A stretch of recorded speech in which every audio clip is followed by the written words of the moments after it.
This is Don Brown, and I'm running against Thom Tillis for the Republican nomination to the United States Senate in North Carolina. But today is not about politics. This weekend, we as Americans begin a time of remembrance and celebration that will culminate on Monday, Memorial Day, the most sacred of all our national holidays for our great republic. As a veteran of the U.S. Navy, it's always nice when someone comes up and says, "Thank you for your service." And it means a great deal to those of us who have served. But trust me, our veterans don't serve or raise our hands and take an oath to the Constitution for allocades or to be praised. We do it because we believe in something greater than ourselves. And while our nation does a really good job, I think, in honoring those in uniform with Armed Forces Day and Veterans Day and the birthdays of our services, like the Army on June 14th and the Navy on October 13th and the Marine Corps on November 10th, Memorial Day stands on a different plane altogether. Memorial Day is not about those who served. It's about those who served and never came home. Let me tell you about a few of them.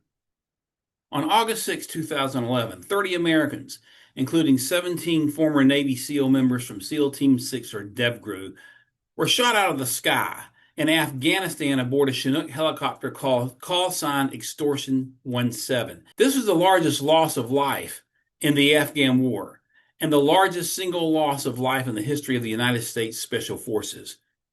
I was honored to work closely with some of the family members who lost their sons and wrote the book Call Sign Extortion 17 to preserve their sacrifice and also to help lead the investigation on the cover-up of that tragic shoot-down.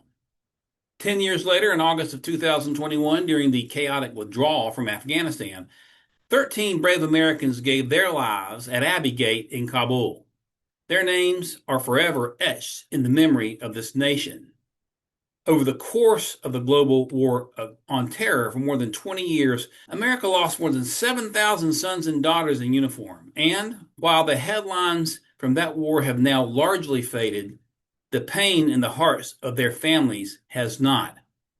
This weekend, while Americans gather for races and cookouts and celebrations, and I'm grateful that we're able to do all that, it's part of the freedom that we have been given.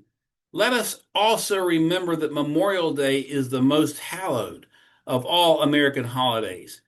It is a day we stop to remember those who gave everything at places like Lexington and Concord, and Gettysburg and Antietam, and those who went down with the USS Maine, or who charged San Juan Hill.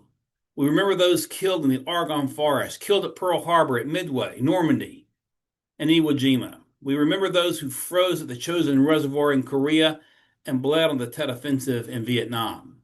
We remember Fallujah, Baghdad, and Kabul, and many other battles and conflicts, too numerous to name in the few minutes that we have together. This, my friends, is our heritage, paid for in blood. Let us never forget it. May God bless the families of the fallen. May God bless our men and women in uniform, and may God bless the United States of America. Thank you.